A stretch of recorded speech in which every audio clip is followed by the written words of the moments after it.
São 18, vai dar 18 horas.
Já?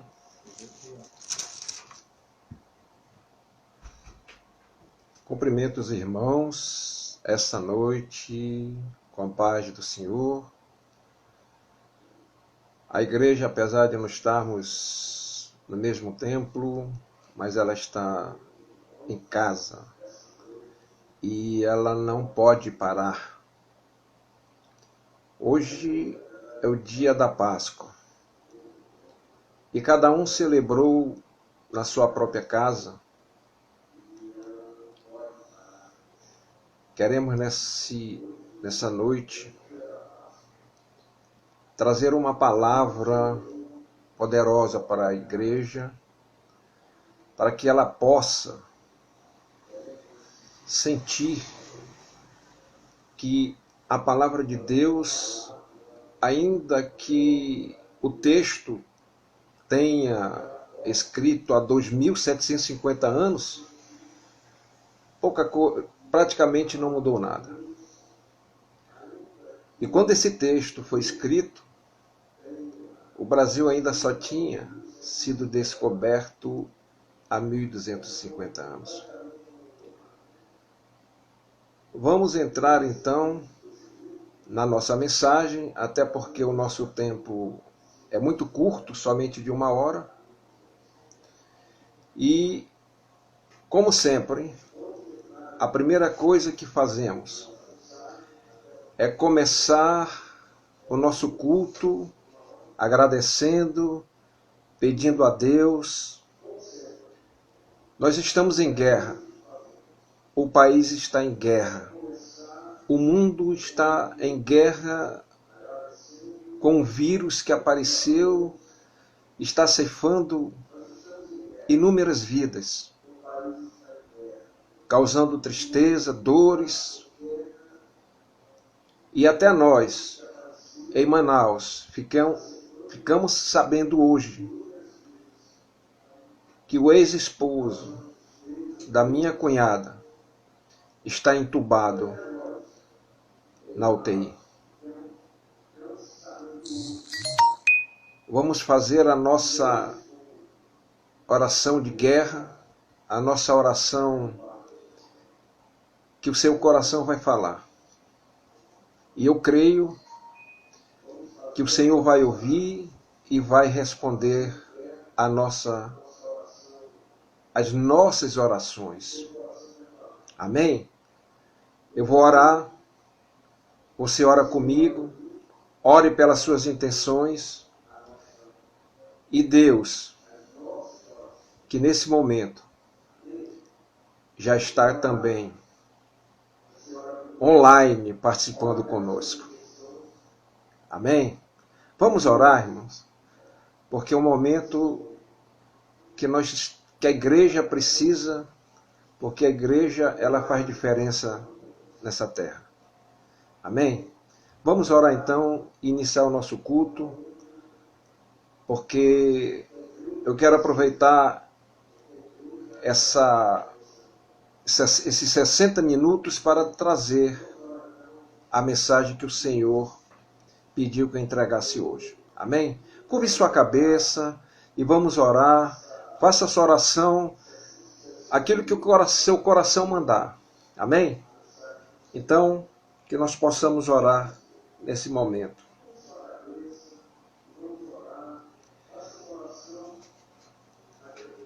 Senhor nosso Deus e nosso Pai, aqui estamos cheios de gratidão por essa oportunidade de estarmos reunidos mais uma vez com a Tua Santa Igreja. Sabemos que o Senhor é bom e se temos esperança no amanhã e na eternidade, é porque conhecemos o Teu poder, conhecemos o Teu amor que foi derramado por nós. Nós Te glorificamos e rendemos graça pelo Teu nome. Perdoa as nossas falhas e as nossas fraquezas, que sem a Tua misericórdia não poderíamos prosseguir.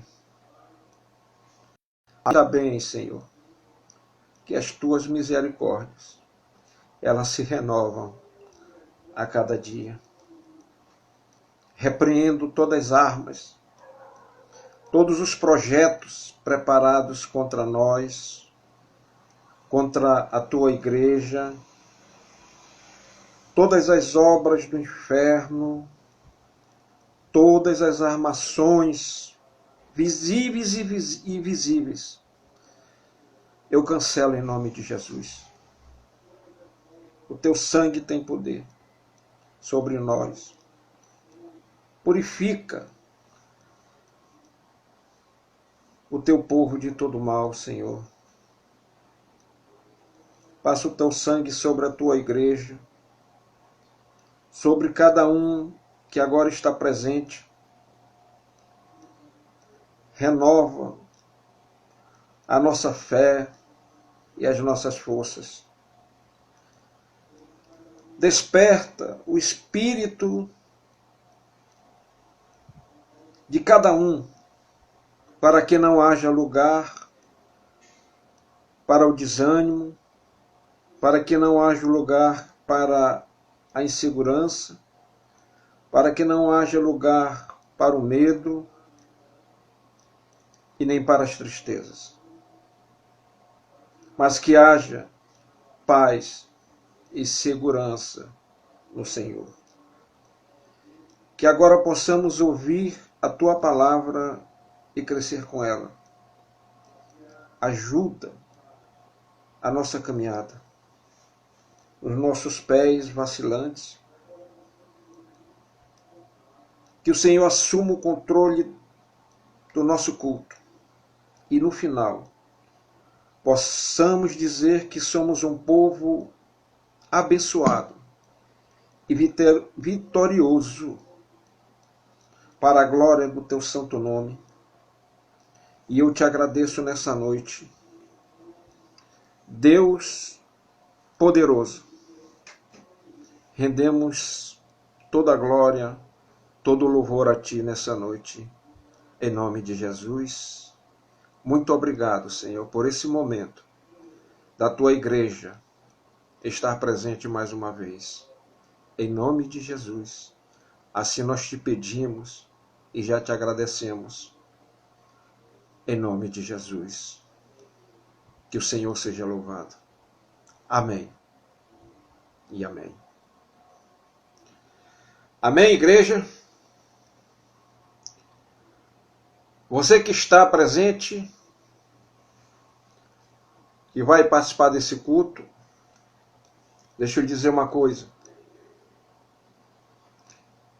Eu venho nessa noite fazer um convite humildemente e pedir para aqueles que são vitoriosos, corajosos, destemidos, valentes, vitoriosos, abrirem sua Bíblia no livro de 1 Reis, capítulo 18. 1 Reis, capítulo 18, começando pelo versículo 30.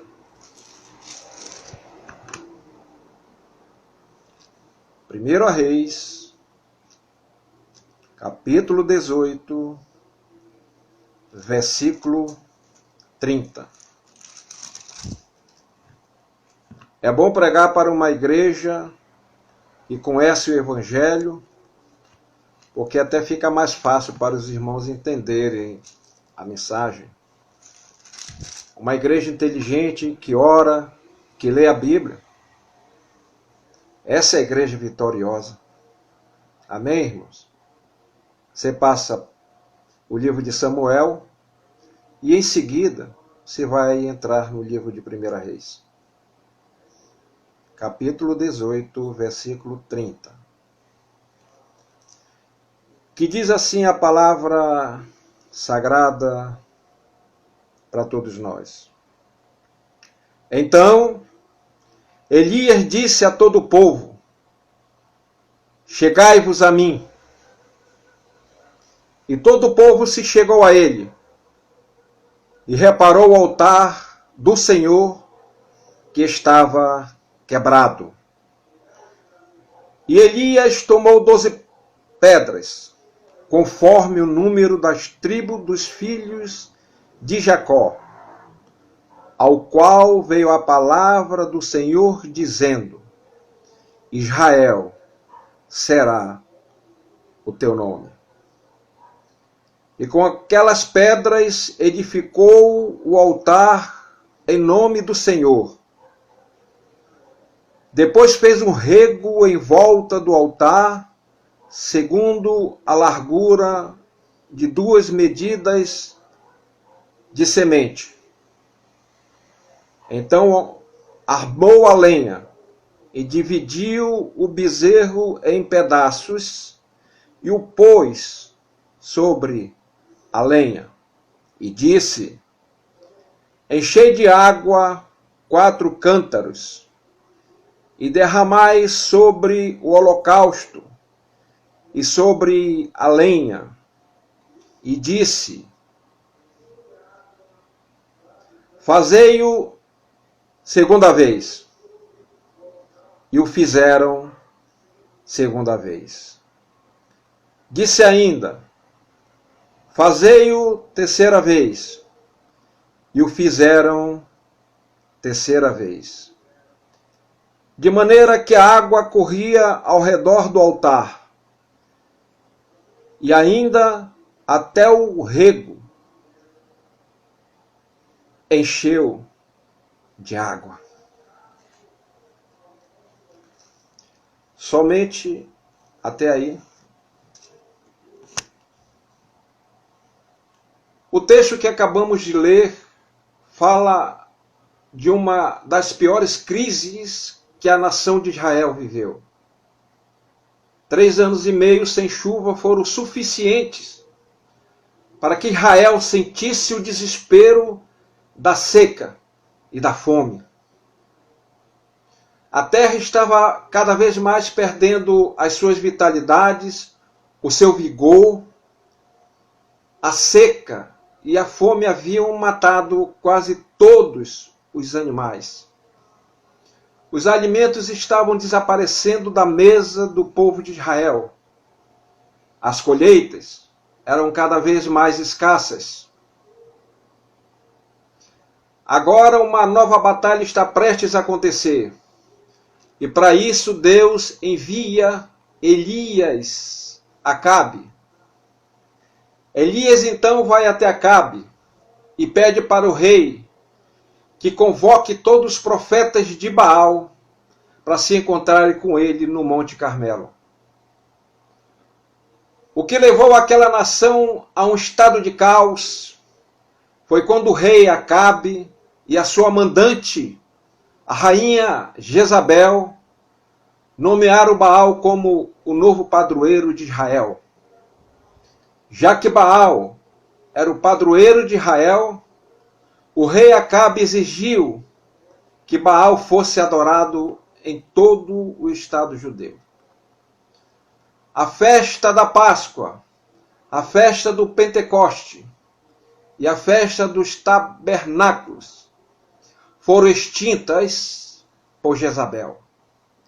A única festa que restou, que existia em Israel, era dedicada a Baal. O rei Acabe, agora, e todo o seu reino, precisavam saber que a desobediência dos mandamentos de Deus estavam trazendo terríveis castigos para aquela nação. Aqueles que tinham boa vida, agora estavam vendo a morte. Aqueles que viviam alegres, agora estavam vendo tristezas. Aqueles que viviam na prosperidade, agora estão vivendo em sérias dificuldades. Hoje, percebemos que pouca coisa mudou. O cenário é quase o mesmo. E uma coisa que sempre me chamou a atenção, e eu quero compartilhar isso com você, é que muitas vezes a gente fala mal, critica os profetas de Baal, zombando deles. Porém, se não quisermos acabar como eles,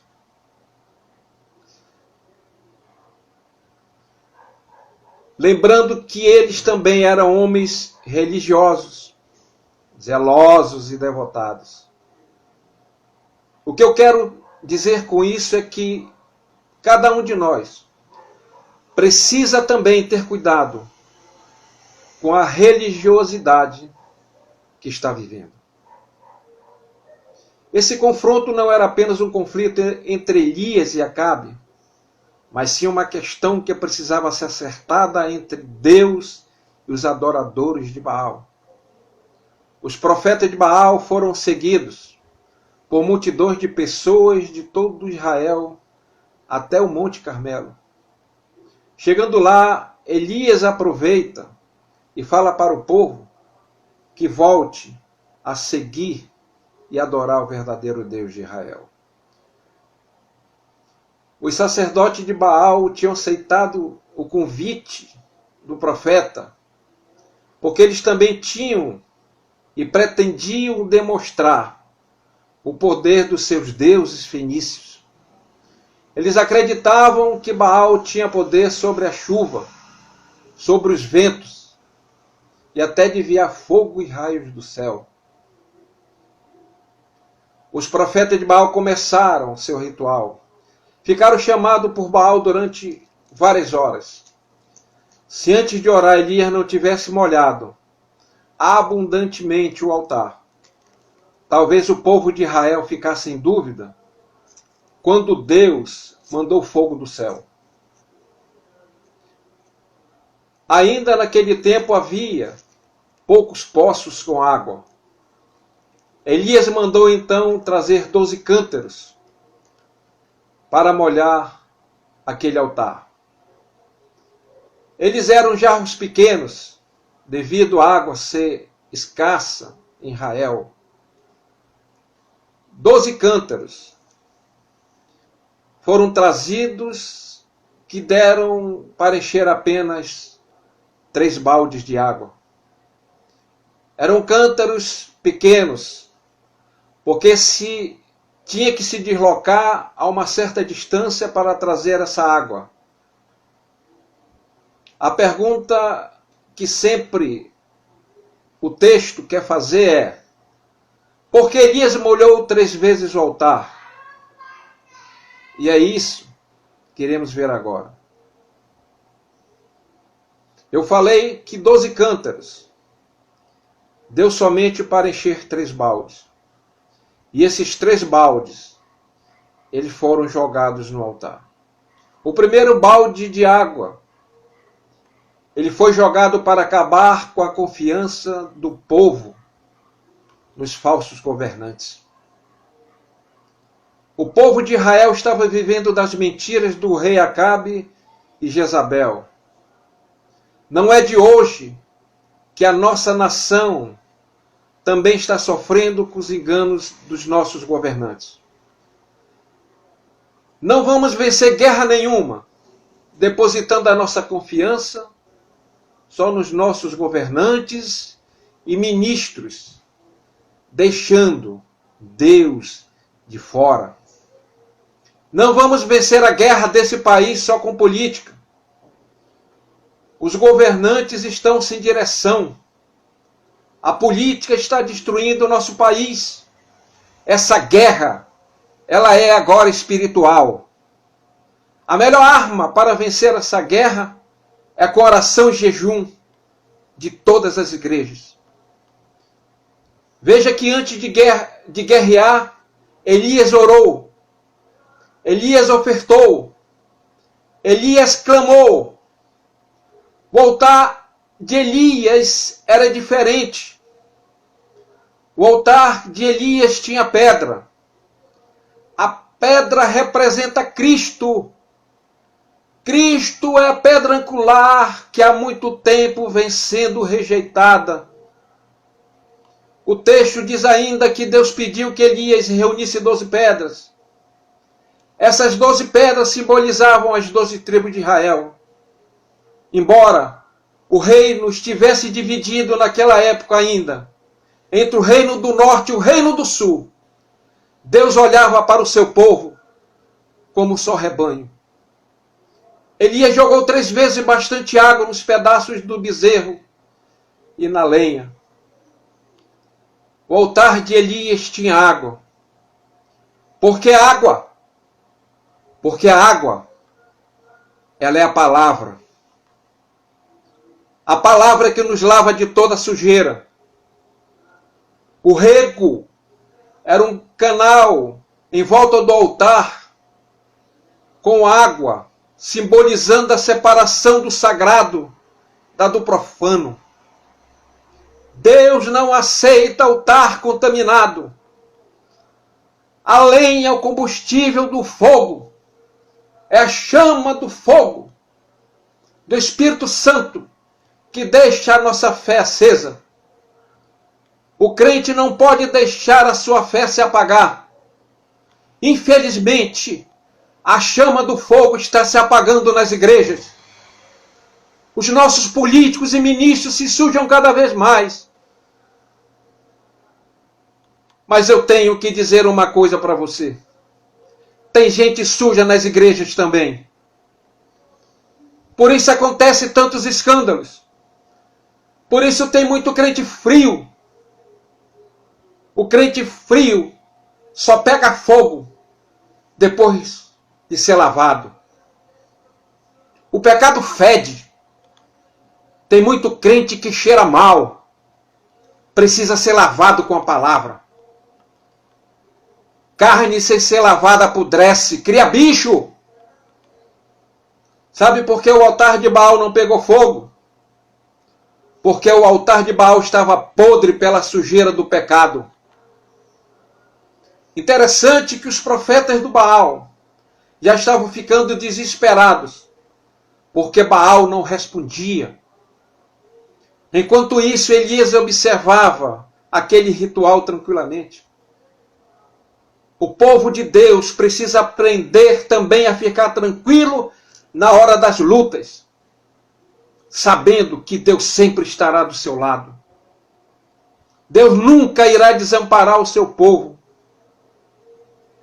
Depois de algumas horas, sem nada acontecer, lá pelas 3 horas da tarde, a hora que Jesus morreu, Elias diz ao povo: chegai-vos a mim. A oração de Elias durou talvez 1 minuto, mas a oração do profeta deixou claro para Deus o que ele pedia era de suma importância para o povo de Israel. Deus já estava pronto para agir. E quando Elias terminou de fazer a sua breve oração, a Bíblia vai dizer que caiu fogo do céu, que caiu fogo do Senhor, queimou o holocausto, queimou as pedras e a água do rego secou. A intervenção de Deus chocou os profetas de Baal. Quando o povo viu isso, todos se prostraram e disseram: o Senhor é Deus, o Senhor é Deus. O fogo que caiu no Monte Carmelo era o fogo da purificação. Eu tenho uma palavra de Deus para a sua vida, um alerta de Deus para dizer que esse fogo que está caindo esse ano em todas as nações é o mesmo fogo que caiu no Monte Carmelo. O Elias de hoje é a igreja. Deus nunca deixou de atender Elias. Deus também nunca irá deixar de atender a sua igreja. Por isso ela tem que estar cada vez mais unida e forte, num só propósito, para pedir a Deus que acabe com esse terror, dessa doença que tem se alastrado pelo mundo, e para tirar do cenário desse país os maus governantes, os governantes corruptos. O segundo balde de Elias, ele foi jogado para destruir a confiança nos rituais religiosos. Os rituais de Baal eram grandiosos e impressionavam qualquer um. E o povo de Israel ficava admirado com aquelas extraordinárias expressões de fé, achando que Deus estava se agradando daquilo. É incrível e até vergonhoso admitir, mas de uns tempos para cá, vem crescendo no meio evangélico uma inexplicável confiança no misticismo, em rituais religiosos inventados pelos homens. Parece aqueles simples cultos que funcionam por séculos não satisfaz mais os crentes modernos. Nunca li na Bíblia Jesus fazendo ritual. Mas o povo quer ver show. Querem cultos de terapia. Culto de simpatias com bastante gritarias. É isso que estamos vendo em todas as igrejas nos dias de hoje. O povo de Deus continua fraco, doente, morrendo, porque não confia mais em Deus, e sim em rituais para melhorar suas vidas. Afinal, por que a igreja hoje? Por que os crentes estão matando essas igrejas? Eu vejo um erro lamentável de todos nós. É que Deus foi transformado em servo do povo para cumprir os seus desejos e os seus caprichos. Perdemos o temor e a referência com Deus. O pior, que os filhos estão aprendendo com os exemplos dos pais. Hoje o que vemos na igreja é um verdadeiro balcão de negócios. O homem sempre querendo levar vantagem. A voz, o tom exigente que se fala com Deus, deixa dúvidas de quem é o servo e quem é o Senhor. Não se prega mais a salvação, nem o arrebatamento que está aí batendo nas nossas portas. Não se vive mais o primeiro amor, porque tem igreja que deixou de ensinar. Falta unção e intimidade com Deus. Estamos vendo igrejas apresentando seus cultos, mensagens sem conteúdos, deixando os irmãos sentindo um vazio na alma e no espírito. Os crentes parecem conchas. Eles entram vazios e saem ocos. Muitos só têm prazer de estar na igreja porque vem para negociar na casa de Deus. Está se criando uma geração que gosta de ouvir mensagem de autoajuda. Mensagem que só falam de vitórias, milagres e prosperidades. Muitos acham que só o fato de estar vindo para a igreja vão escapar do inferno. vão escapar do juízo do grande trono branco um dia. A falta de discernimento e a confusão que existe hoje nas igrejas é porque não se prega mais o que as pessoas precisam ouvir, mas o que elas gostam de ouvir. É difícil ouvir um glória nessa hora. É difícil admitir que as igrejas estão lotadas de crentes agindo dessa maneira. Crentes que só vêm atrás de prosperidade, querem riqueza, querem fama. O terceiro balde de água, ele foi jogado para o povo voltar a adorar o único e verdadeiro Deus de Israel. A Bíblia fala que os profetas de Baal se autoflagelavam, derramavam seu próprio sangue por aquilo que eles acreditavam e defendiam. Eu fico às vezes pensando, o que estamos vendo hoje nas igrejas não são imitadores daqueles pagãos que acreditavam poder arrancar favores divinos através de seus esforços? Ninguém quer pagar preço, ninguém quer orar, ninguém quer clamar. Queremos, na verdade, arrancar bênçãos de Deus à força. Não era só o povo de Israel que possuía um sistema religioso liderado por sacerdotes e profetas pagãos. Não. A maioria das nações em volta de Israel também tinham seus profetas e sacerdotes pagãos. Por isso, foi fácil Jezabel trazer os seus deuses. Parece que o povo parece que estava enjoado de Deus. Parece que já não tinham mais fé em Deus verdadeiro. Mas em Israel, os profetas de Baal recebiam enormes quantias de dinheiro, ouro e prata para construir templos grandiosos para adorar Baal. E eu pergunto, de que adianta ter grandes templos se a glória de Deus não está lá? O que adianta fazermos templos gigantescos se Deus às vezes nem entra lá? Enquanto o povo sofria com a fome e a seca, os profetas de Baal, eles tinham privilégios.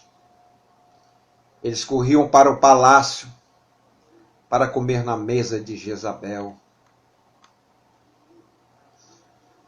O que essa experiência vivida por Elias significa para nós? O que essa mensagem traz de importância para nós? Talvez algum ache que essa história não tem importância nenhuma da gente relembrar. Será? Escute isso. Baal significa Senhor. Senhor com S minúsculo. Mas Baal também tem outros nomes, outros significados. Baal também significa amo ou dono. Amo quer dizer dono da casa.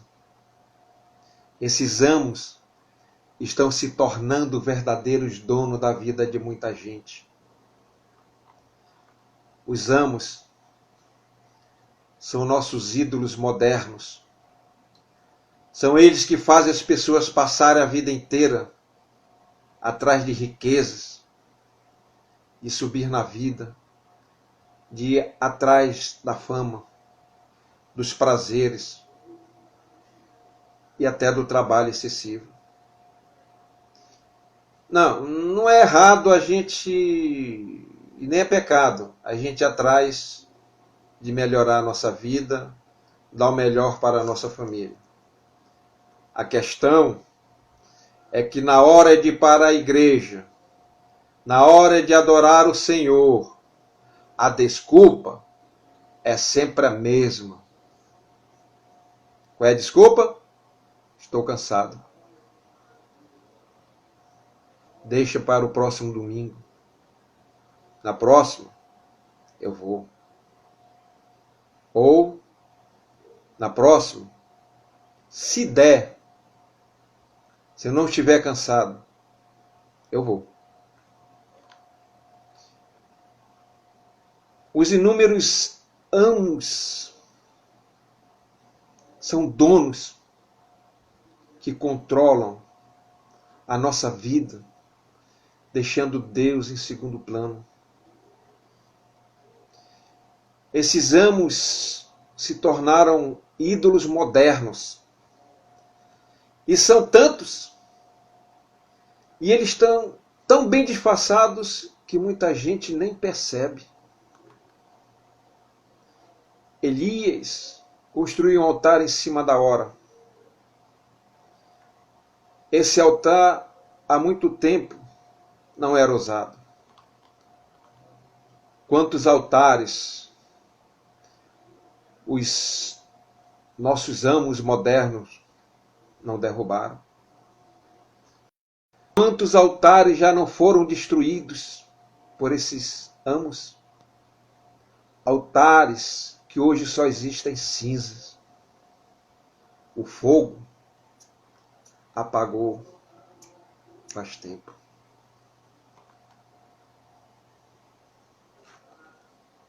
A gente tem um altar dentro da nossa casa e a gente talvez nem considere isso.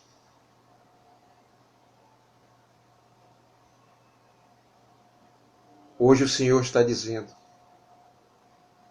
destrua o altar de Baal que fica pendurado na sua sala e no seu quarto. Só mostra desgraça, só tem lixo. Existe uma emissora que tem o poder de entrar nas casas e dominar completamente toda a família. O poder é tão grande dessa emissora que ela dita moda, forma opiniões, dá maus exemplos para os jovens, ensina que o errado é que está certo.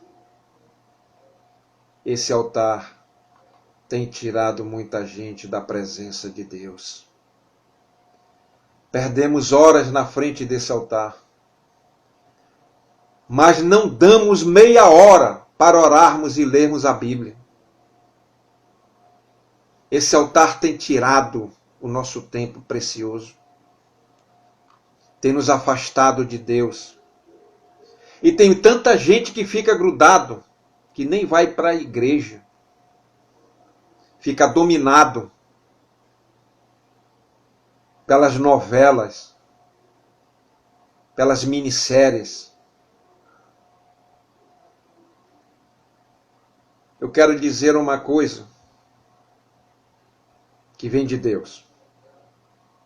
O nosso altar da oração e da devoção, ele tem que estar constantemente conservado, intacto, para que Deus possa receber a nossa devoção.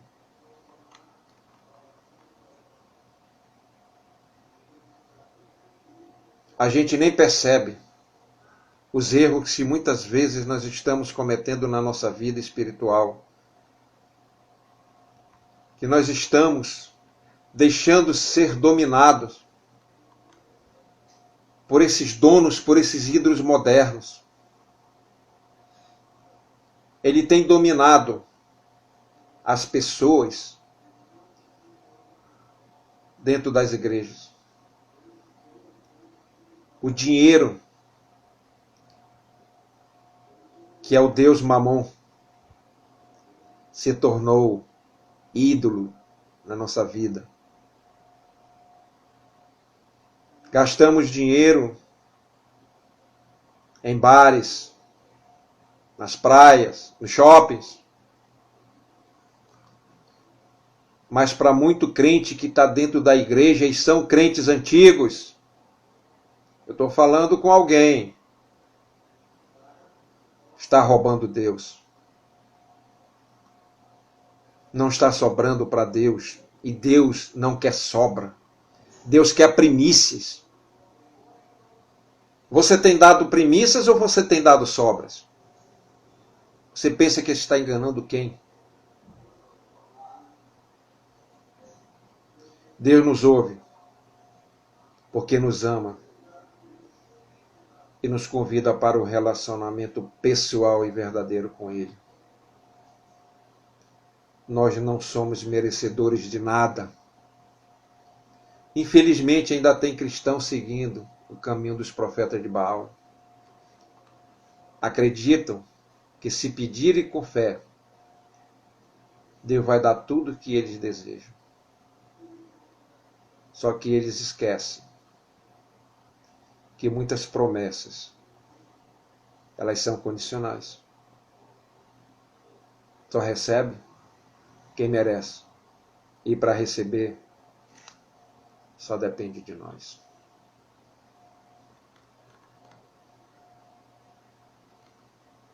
Antes de terminar, eu esses dias tenho ouvido, acompanhado a mensagem da missionária Aline nas sextas-feiras. E eu iria deixar para uma quarta, quando eu fosse pregar, mas o Senhor está dizendo nesse momento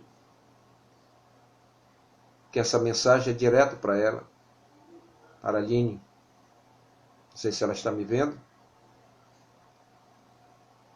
Não só para ela, mas também para as pessoas que estão agora online.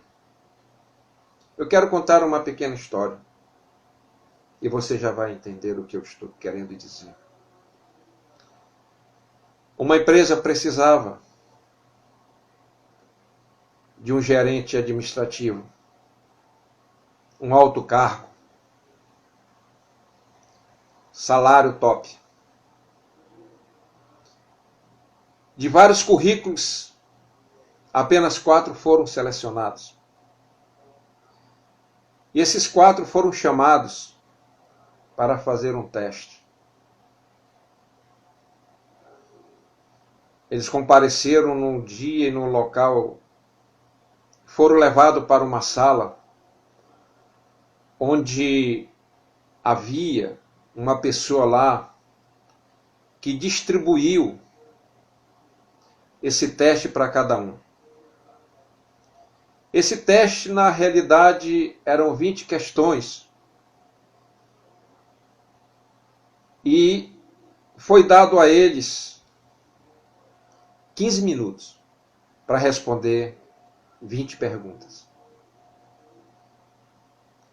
Não podia passar 1 minuto. Eles começaram a ler e viram que 15 minutos para responder 20 perguntas era muito difícil. Não dava, o horário era curto demais. Então eles começaram a responder apressadamente e porque queriam acabar em tempo, porque eles sabiam que quando esgotasse os 15 minutos, quem mais tivesse respondido seria classificado.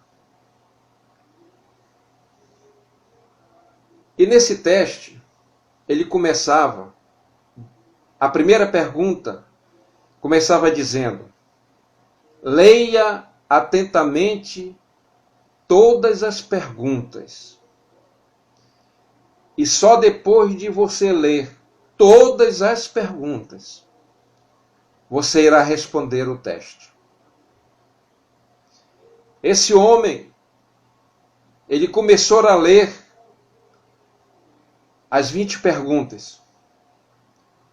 Mas quando chegou na última, na 20ª pergunta do teste, sabe o que é que estava escrito? ele se surpreendeu quando lá dizia: já que você leu as 20 perguntas, não responda nenhuma delas. Se você tem alguns minutos para completar os 15 minutos, espere. E quando acabar esse seu tempo, entregue a sua prova para a pessoa que está sentada à mesa. Saia e não fale nada para ninguém. O que essa história tem para nos ensinar?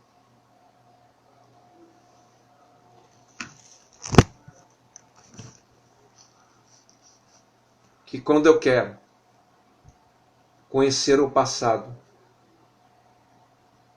o presente e o futuro,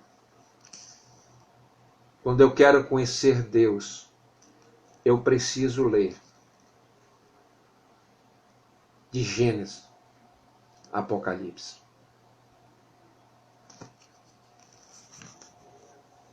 Que nós possamos aprender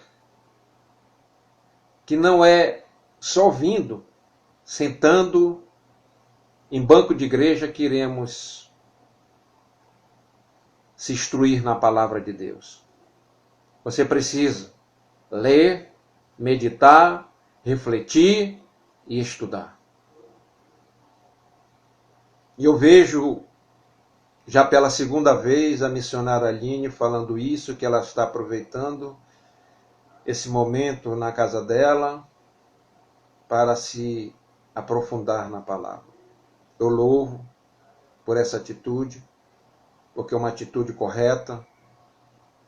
O que ela falou é louvável, é um exemplo para todos nós. Que cada um de nós também possamos aprender e estudar a Bíblia desde o seu início até o seu final. E nós iremos conhecer profundamente Deus. Alguns minutos que me restam, eu vou terminar a mensagem dizendo: aliás, eu vou fazer uma pergunta. Por que Elias precisou jogar 3 vezes água no altar? Elias jogou água no altar 3 vezes para trazer um novo avivamento na vida daquele povo que estava afastado de Deus. Ele jogou água naquele altar para destruir a frieza espiritual do povo. Um povo que estava afastado de Deus, um povo que tinha virado a costa para Deus.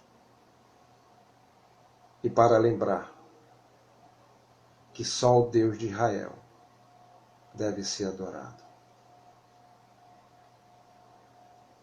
Elias queria anular toda e qualquer chance do povo voltar a se afastar de Deus.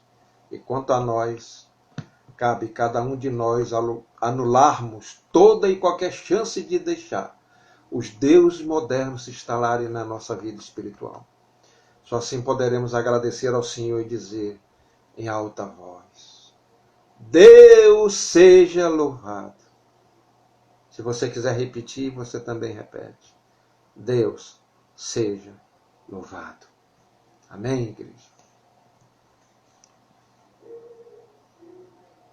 E aqui eu encerro essa mensagem. Como ela vai ficar gravada, você pode rever até daqui a 24 horas. Obrigado, Senhor, por essa palavra, por esse momento, por fazer com que cada um, Senhor, tenha tocado pela tua mensagem. E assim, Senhor, que a tua igreja continue cada vez mais sendo próspera, sendo forte e buscando a paz, trazendo a palavra do Senhor para todas as nações, para aqueles que estão afastados. Fique em paz, fique na presença do Senhor. tenha um bom final de semana, uma semana que se inicia abençoada em nome de Jesus. Que a graça do Senhor, o grande amor do Pai e as consolações do Espírito Santo seja hoje e para sempre na sua vida, meu irmão, minha irmã, e que Deus é contigo e Ele não abre mão de você. Deus quer lhe dizer que você está guardado debaixo das asas. Você está guardado na fortaleza de Deus. Você é intocável. O diabo não pode com você. O coronavírus não pode com você. E Deus, Ele será cada vez exaltado na nossa vida. Amém? Fique em paz. E que o Senhor nos abençoe, te abençoe grandemente. Em nome de Jesus. E amém.